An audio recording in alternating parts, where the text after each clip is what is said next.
வாங்க. பம்பாய்க்கார் கூப்பிட்டாராமே? ஆமா. ஒரு விஷயம் தெரியுமா? என்ன? நாம கொள்ளையடிக்க போட்ட திட்டம் சட்டசபை வரைக்கும் பேச்சு வந்துருச்சாமே? தெரியும். அப்போ அடுத்த வருஷம் போலீஸ் கெடுபடி அதிகமா இருக்கும். அதுவும் தெரியும். அது மாத்திரம் இல்ல, கோயிலுக்குள்ள நுழைய வேற வழி ஏதாவது இருக்கான்னு ஆராய்ச்சி கழகத்தை கண்டுபிடிக்க சொல்லி அரசாங்கம் கேட்டிருக்கு. அந்த சந்தேகம் அரசாங்கத்துக்கு வந்ததுக்கு அப்புறம் தான் எங்களுக்கும் வந்திருக்கு. கோயிலுக்குள்ள நுழையறதுக்கு ரகசிய வழி ஏதாவது இருக்கான்னு அரசாங்கம் கண்டுபிடிக்கிறதுக்கு முன்னாடி நாம கண்டுபிடிச்சாகணும் இல்லையா? ஆமா ஆமா. அதுக்காக தான் ஆராய்ச்சி கழக தலைவரையே நம்ம பாஸ் கிட்னாப் பண்ணிட்டு வந்துட்டாரு. என்ன ஷூட் பண்ணிடாதீங்க, என்ன ஷூட் பண்ணிடாதீங்க. நான் சொல்லிடுறேன். அம்மன் சிலைக்கு பின்னால ஒரு சுரங்க பாதை இருக்கு. அந்த காலத்து மகாராஜாக்கள் அந்த வழியா தான் தப்பிச்சிருக்காங்க. ஆச்சரியமா இருக்க. 20 வருஷமா இந்த கோயிலுக்கு தர்மகர்த்தாவா இருக்க, இப்படி ஒரு சுரங்கப்பாதை இருக்கிறது எனக்கு தெரியவே இல்லையே. அந்த பாதை எங்க முடியுது? அது சம்பந்தப்பட்ட ஓலைச்சுவடிகளை கரையா அரிச்சிருச்சு. அதனால கண்டுபிடிக்க முடியல. இவன் போய் சொல்றான். இல்ல இல்ல, என்ன நம்புங்க. சரி, நம்புறேன். இது அரசாங்கத்துக்கு தெரியுமா? தெரியாது. ஏன் தெரியாது? கோயிலை பத்தின ஆராய்ச்சின்னு முடியல.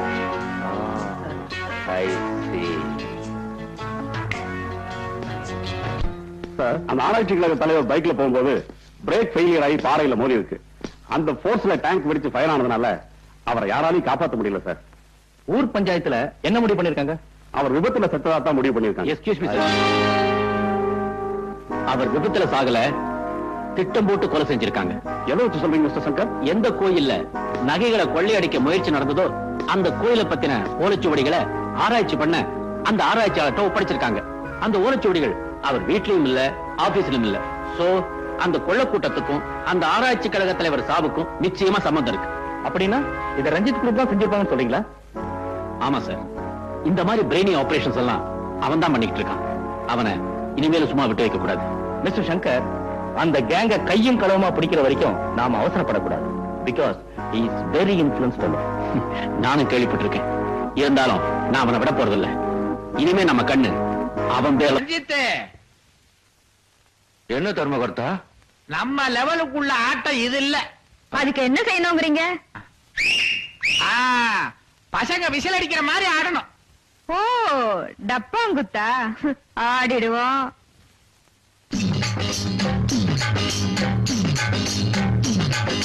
உன்னை வாழ்நாள்ல மறக்க மாட்டேன். ஐயே. குடு குடு குடு துணியவா? குடு குடு குடு. நீயா நஞ்சப்பா? ஐயோ, இந்த பாரு, கனவுல ஸ்வீட்டி இச்சு இச்சேன்னு கொடுத்துக்கிட்டு இருந்தா, நீ குறுக்க வந்து நச்சுன்னு எழுப்பிட்டியே. கிழிஞ்சது போங்க. என்ன கிழிஞ்சது?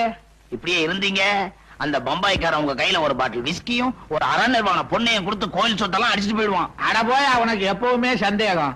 எனக்கு அவன் பேர்ல நம்பிக்கை இருக்கு. நம்பிக்கை இருக்கிற மாதிரி நடிக்கணுமே தவிர நம்ப கூடாது. அவன் மேல எப்பவுமே ஒரு கண்ணு இருக்கணும். அப்படி இல்ல. நமஸ்காரம் வண்டி, நமஸ்காரம் வண்டி. யார் அவன்? யாரியா நீ? ஐயா, நாளையில இருந்து நம்ம ஊருக்கு போஸ்ட் பண்ணி வரதான்.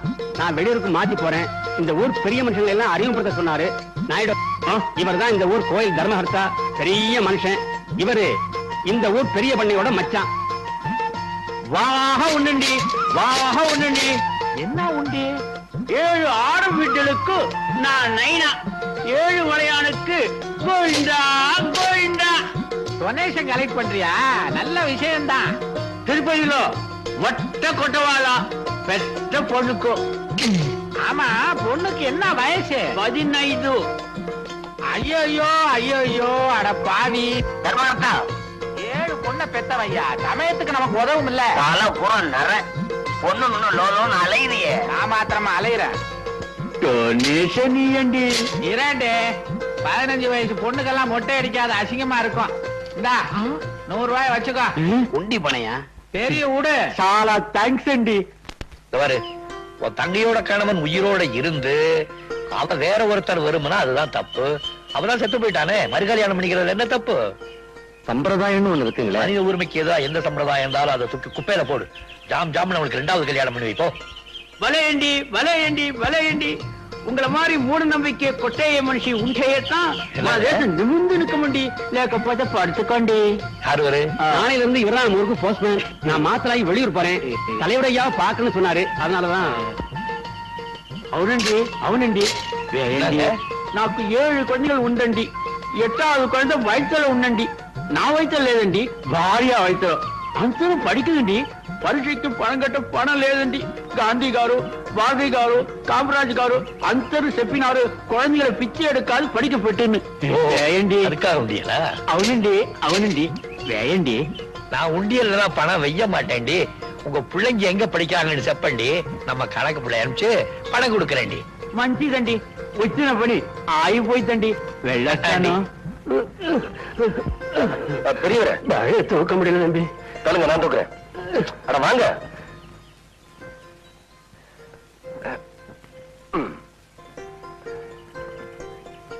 సభాషండి సభాషండి సభాషండి. తమ్ముడు, தொழிலாளி వయసుல కొట్ట முதலாளி చూశాను. ஆனா தொழிலாளிக்கு தோல் கொடுக்கிற முதலாளி இப்பడే చూశాను. అంతర முதலாளி உங்கள மாதிரி ఉంటే యూనియన్ లేదు, కొడి பிடிக்கிறது లేదు, కళ్ళు కొట్టறது లేదు. ஆமா, நீங்க யாரு? நானும் ఈ ஊருக்கு புது போஸ்ட்மேன். మీ దయ నాకు కావాలా? நியாயமா நடக்கிறவங்களுக்கு நான் என்னைக்குமே பக்கபலமா இருப்பேன். చాలా థ్యాంక్స్ అండి. ఇప్పుడు వస్తాను సార్. పోస్ట్ வேணாங்க ஐயா, பெரியவருக்கு தெரிஞ்சா. இத பாருங்க, கவலைப்படாதீங்க. என்ன பொறுத்த வரைக்கும் உரிமைக்கு குரல் கொடுப்பேன், உறவுக்கு தோல் கொடுப்பேன். புரியுதா? Well set. நம்ம ஹீரோ ஒரு ஆக்ஷன் ஹீரோன்னு நினைச்சேன். பரவாயில்லையே, ஒரு சென்டிமெண்டல் டச் கூட இருக்கு. இதுக்கு ஒரு இனிப்பாவை கொடுத்துருவோம்.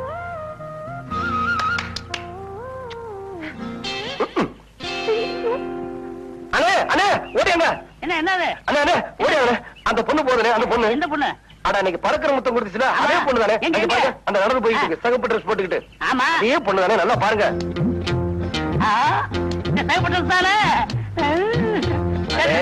இதோட விட்டுறாதீங்க. கவலையே படாத. கோழி அமைக்கிற மாதிரி கப்புன்னு அமைக்க போறேன். போங்க.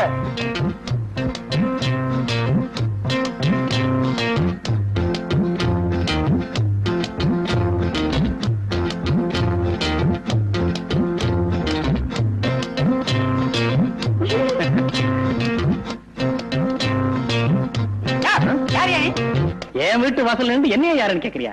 ஓஹோ, நீதான் அந்த வீட்டுக்காரனா? அப்போ சேவப்பு புடவை கட்டிட்டு ஒரு புள்ள உள்ள போச்ச, அதை வெளியில இழுத்தா எதுக்கு? எதுக்கா?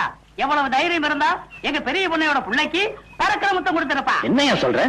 பறக்கிற முத்தமா? பின்ன இருக்கிற முத்தமா இழுத்தாயா? அடியே, அண்ணே, இந்த வீடு தானே? நான் கண்டுபிடிச்சது தம்பி. நீங்க பேசாம இருங்க, நான் பாத்துக்கிறேன்.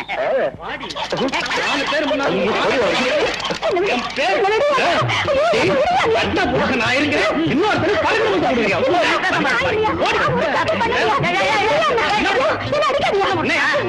கல்யாணம் வேறமா? அப்ப தப்பு தப்புன்னு தப்பு. உங்க ஆத்தா விட்டு வருவாங்க. ஐயா அடிக்காதீங்க. ஒரு சின்ன தப்பு நடந்து போச்சு. எனக்கு பறக்கிற முத்தம் கொடுக்கறவங்க இவங்க இல்ல, அது வேற ஒரு பொண்ணு. நம்ம பறந்துருக்கோம். மன்னிச்சிருங்க தாயே. கொஞ்சம் நில்லுங்க. என்ன ஊருக்கு புதுசா நீங்கலாம்? நம்ம கிராமத்துக்குள்ள நீங்க நுழையக்கூடாது சட்டம் இருக்கு, தெரியாதா உங்களுக்கு? எனக்கும் தெரியும் சார். மேல் இடத்துல இவங்க ரிப்போர்ட் பண்ணிருக்காங்க. என்கொயரி பண்ண சொல்லி ஆர்டர் வந்திருக்கு. அப்படிங்களா?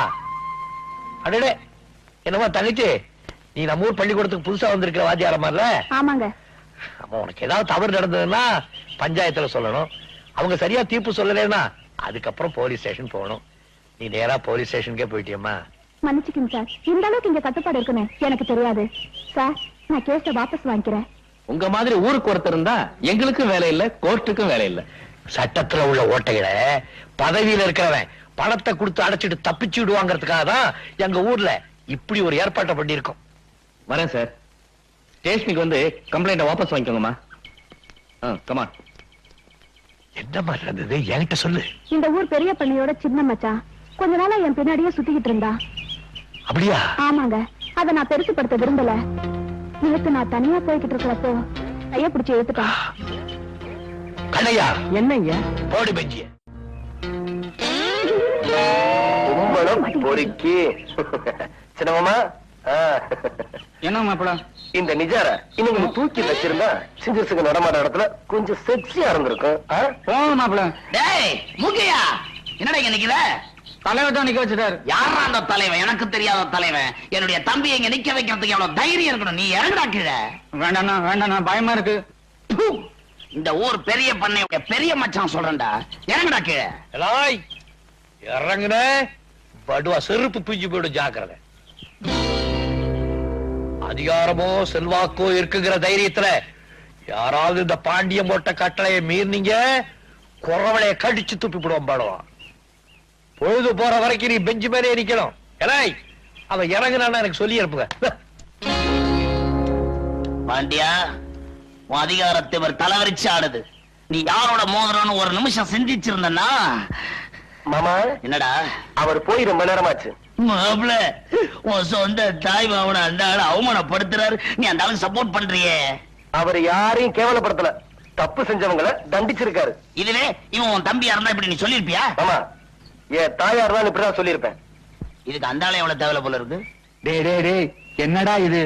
இந்த ஊர்ல தலை நிமிர்ந்து நடந்துட்டு வர என்ன இப்படி தலைகுனிய வச்சுட்டியே? மாமா, உங்களை தலைகுனிய வச்சது இவன் ஒண்ணு இல்ல, அந்த பாண்டியன். டே நஞ்சப்பா, பெரிய பண்ண நஞ்சப்பன் சொல்றது 100க்கு 100 உண்மை. என்னையா சொல்றீங்க?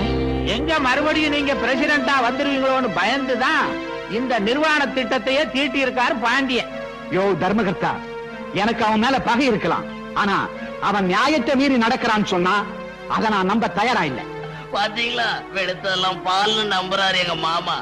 பெரிய பண்ண அந்த டீச்சரை மிரட்டி உங்க மச்சான் கையை பிடிச்சு இழுக்க வச்சதே அந்த பாண்டியன் தான். என்னங்க இது? நாங்க கண்ணால பார்த்ததே நீங்க நம்ப மாட்டேன்றீங்க. என்னால நம்பவே முடியலையே, ஒரே குழப்பமா இருக்கே. பாண்டியன் இப்படி செய்வானா? அப்பாடா தர்மகர்த்தா, மாமா குழம்பு ஆரம்பிச்சிட்டாரு.